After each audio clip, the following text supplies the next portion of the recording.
สวัสดีค่ะ Sustainability is a big word, and we have learned from our distinguished speakers today and yesterday that the word sustainability also has multiple angles and different meanings to different people.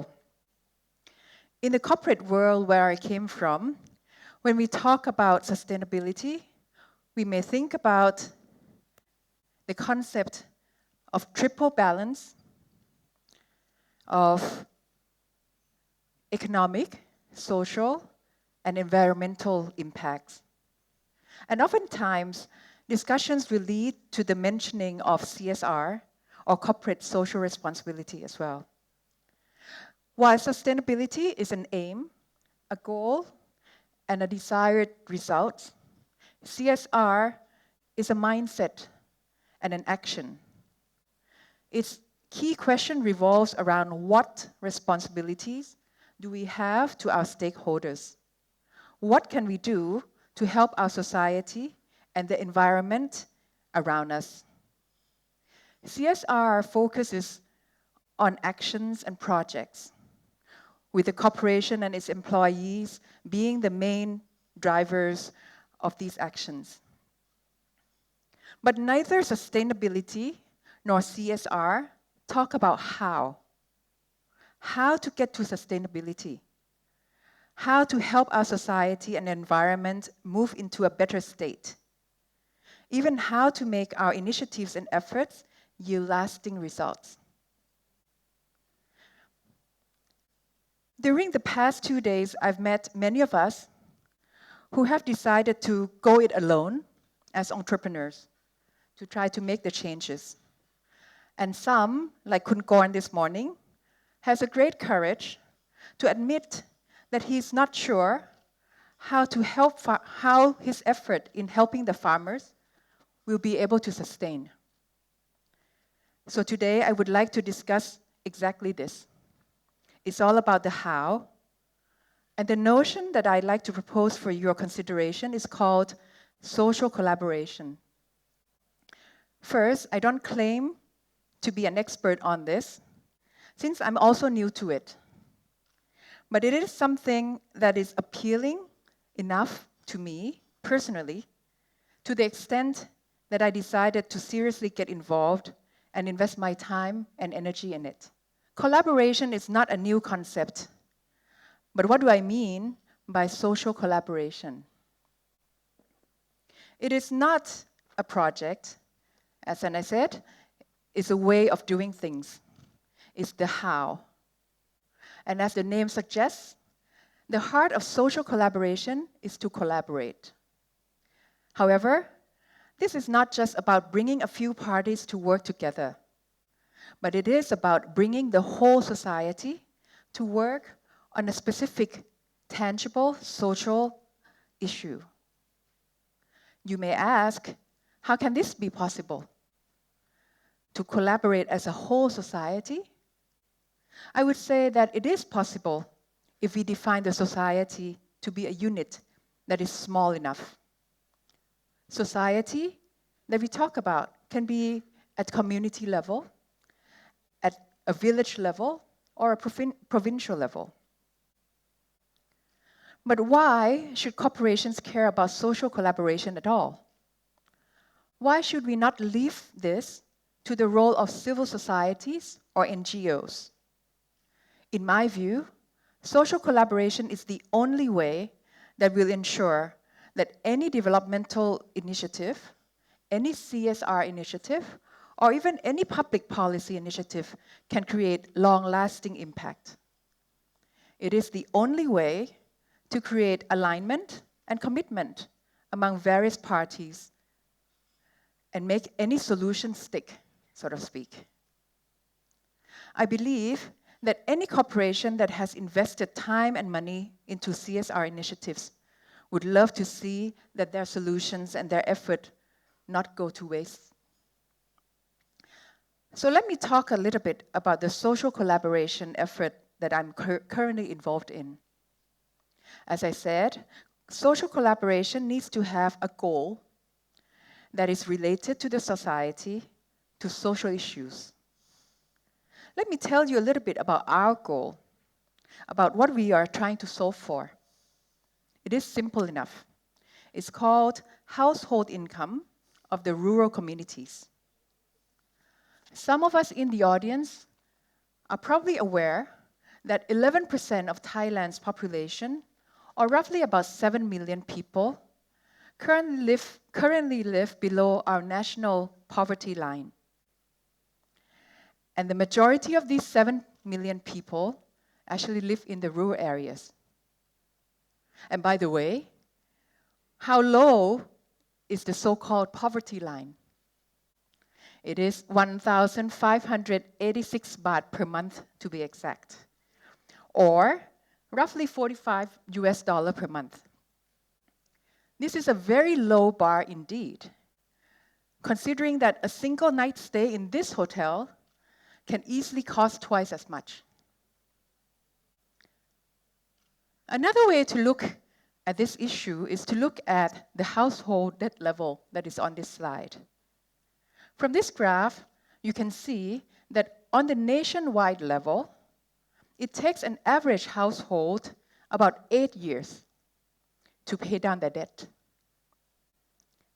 This assumes that they don't build up more debt along the way and that the interest rate is not high. This is only accounting for the principal of their debt. And here you can also see that in some provinces, it will actually take multiple lifetimes for people to actually pay down the debt. If this is not a cry for help, I don't know what is. And so this is our goal. Improving household income of the poor people in the rural area. Now, let's talk a little bit about our model of implementation.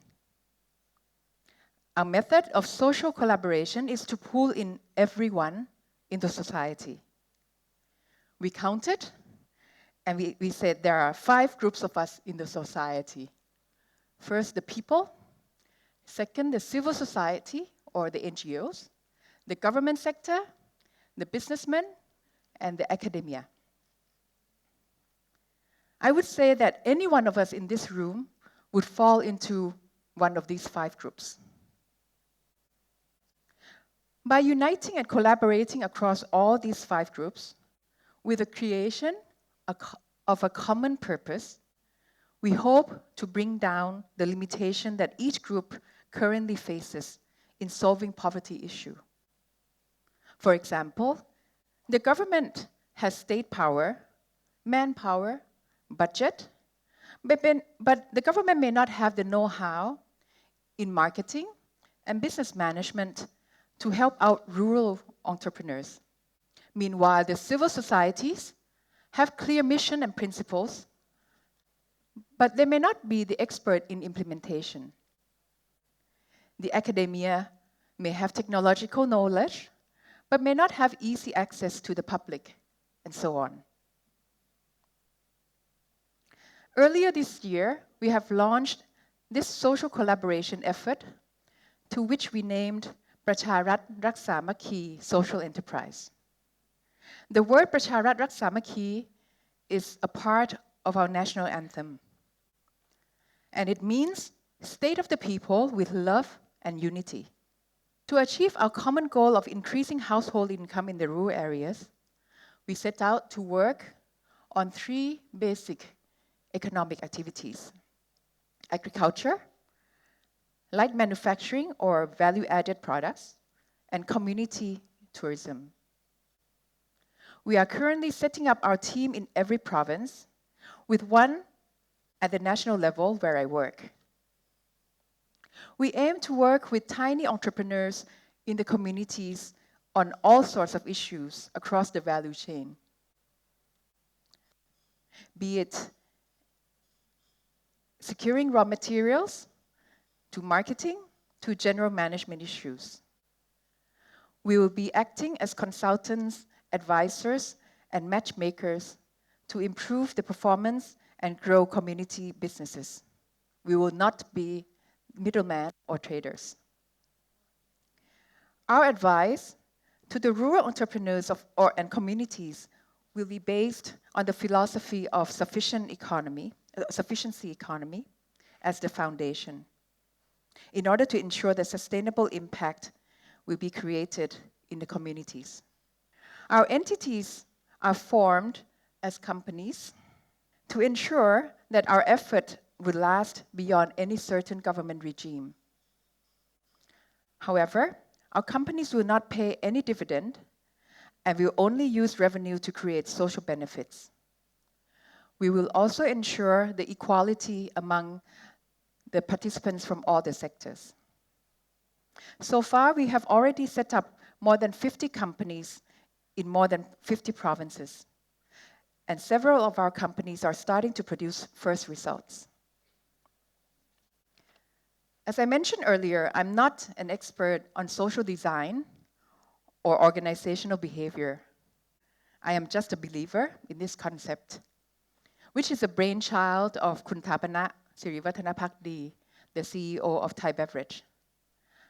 I got fully convinced when I heard him talk about this concept, and I saw how much effort he has put to kickstart it.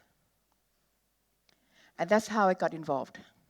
I actually had another job before, but now I'm doing this more than full-time.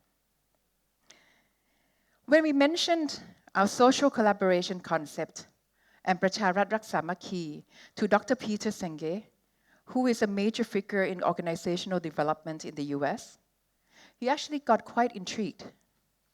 And this is what he said about what we're launching. He said, Thailand seems to be finding its own way that is not modeled on consumerism of the West. That this can potentially be a new way of working, which the East can teach to the world. But he also cautioned that the path will not be a simple one.